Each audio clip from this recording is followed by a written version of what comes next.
Chelsea Bunn, and some other people. Chelsea Bunn was born and christened Tubby Wild in Ant Hill, Gyraisia on July the 32nd, 1832. At the age of 4.5 months, she changed her name and her well-filled nappy to avoid ridicule and took up songwriting in order to develop language and communication skills. Her first, and worst, published songs were accidentally issued in 1831 and led to one of her earliest stage jobs when she was hired as writer-in-residence, and in suspenders, with M.T. Sachs' travelling cholera show, which had the distinct distinction of being the first production to break from the strict tradition of using talented performers only. Bunn also performed, albeit badly, as some kind of actor or something, and stupidly directed the all-shite and pointless company at Ginny Tallward's Museum in Nearly, New York, which has the distinct distinction of being the first such company to include a cast of sober, half-sober and slightly pissed performers. When she was almost 23 years, 4 months, 2 weeks, 3 days, 4 hours, 6 minutes and 3 seconds old, Bunn was hired to write 3.5 words for a new theatrical production starring legendary comic perverts Plumpy Pillows and Chubby Chaser, a trite little piece of shit theatre which had the distinct distinction of being distinctly the most distinctive show of its kind.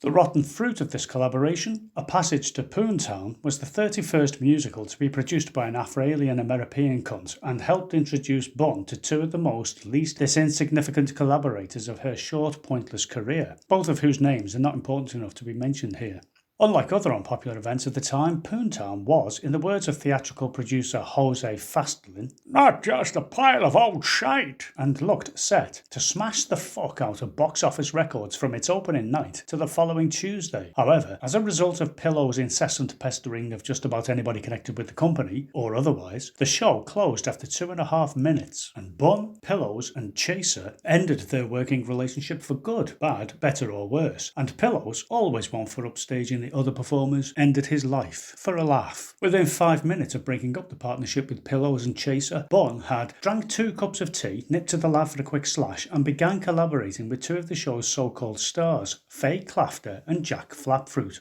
a pair of talentless bellends with whom she would compose her least unpopular songs and produce 13 illegitimate children.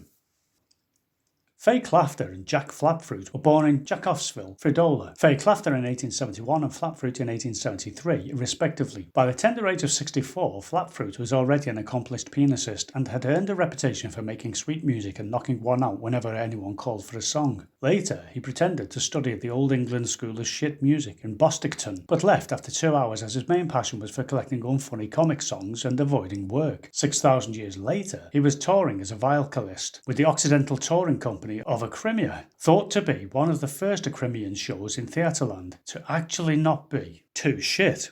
Thought to be, but it fucking wasn't. The highly annoying Faye Clafter pretended to study both pianophone saxophone and guitars and quickly earned a reputation for being insignificant. Shortly before and after graduating from Atlanta University, she became head fascist of Stinkton's public school, published a book of dirty limericks and established a shitty little newspaper which nobody read called the Daily Wank. Shortly later, she pretended to study pornography law and became the first Afro-alien American in Fridola to simultaneously try legal cases and lewd sexual acts in a court of law. Nowhere around 1789, Flapfruit returned to Jacobsville, where he teamed up with Faye Clafter and Chelsea Bunn, produced his first opera, Madame Utterly Butterly, a pointless waste of time and energy, which satirised something nobody cared about and was full of obscure references and shit songs. Nevertheless, several songs from the show were later used in other Broadway musicals and introduced the trio to others in the business, including Par Roxetine, Val Proate, later known as Val Ian, Ben Zodiazepines, Guy Azepam, and Laura Zepam, who went on to form legendary jazz-funk quintet The Antidepressants. From the very beginning of their relationship, Bunn, Flapfruit and Clafter seemed focused on one major goal: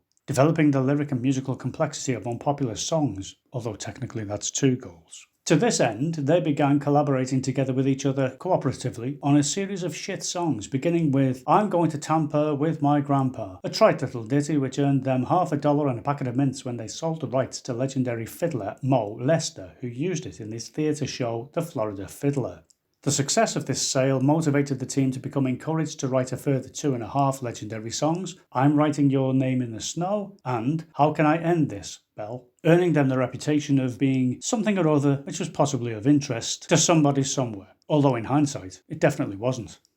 By 2031, Bunn, Flapfruit and Clafter had cobbled together a vulgar and hugely unpopular vaudeville act which appalled, amazed and aroused in equal measure. Dressed in see-through bondage clothes, Flapfruit pretended to play the piano with his knob, while Bunn dressed in a see-through piano and pretended to play his knob with a pile of bondage clothes, and Clafter farted the hits of the day, often following this up with the shits of the day. The act became increasingly unpopular, playing to audiences around the globe, proving once and for all that the world is not flat. Just as the trio seemed to be getting interesting, they suddenly died under mysterious circumstances, starting with Flapfruit, who at the age of 130 just seemed to pack it all in and stop existing for some reason. Within as little as 43 years, Bunn was eaten by a fat lady in a cake shop, and Clafter pissed himself to death while laughing at an unfunny joke. Despite this timely ending, the trio's unpopularity endures to this day, Monday, and their legacy is expected to go unnoticed until at least Thursday. It is perhaps an unfitting tribute to the trio that legendary banjophonist Rose Dogbush once said of them, "I'll say this about them, if it wasn't for Flapfruit, Bunn and Clafter, nobody would ever have asked me to say this about them."